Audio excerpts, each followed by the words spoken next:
Remember when your mom used to tell you to eat all your fruits and vegetables? I do.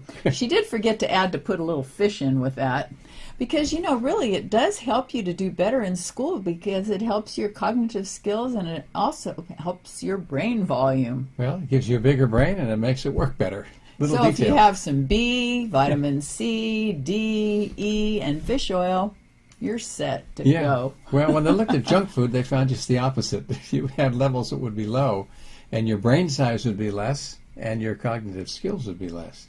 But it makes sense, If you don't put in the raw materials that your brain cells need to be able to do their work, what would you expect? They can't make it out of thin air. It's the same thing with your car. If you don't put gas in it, you put water in it or sugar or something else, it's just not going to work so well.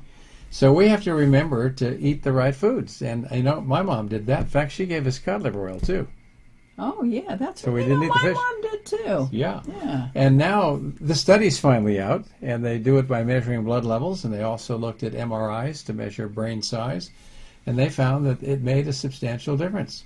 So these junk food diets that we have, we're going to pay the price for, because let's face it, they just don't have the nutrition. The other day, I had to go into a Burger King because I needed to get some water. I was really thirsty, and I had forgotten to bring my own, even though it was going to be in plastic.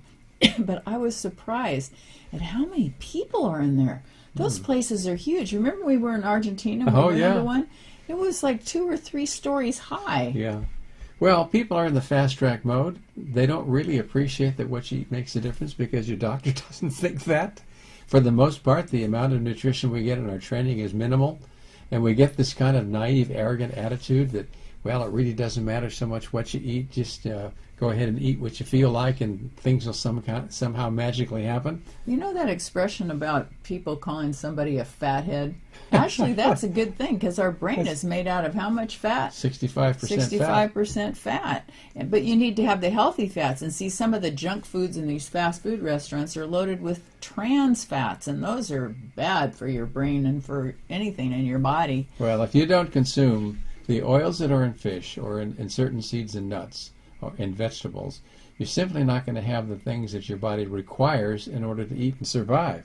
The omega-3 and 6 fats we cannot make, but we must have because they make up a large part of our brain cells, our heart cells, and the rest of the cells in our body. And there's another fat that wasn't mentioned in this study. I guess they just didn't do this part of the study, but we know that it helps to prevent Alzheimer's disease, and that's coconut oil. Well, we think it helps. The data is still pending, but it makes a lot of sense because of the way we handle saturated fat in the brain when we can't handle carbohydrates so well.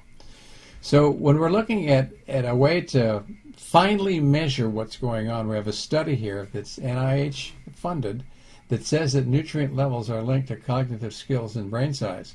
So when they measured these things and they found the results they did, I think it behooves us to start thinking a little bit more about what we put in our mouth might make a big difference and will affect the way we think, the size of our brain, and our cognitive skills.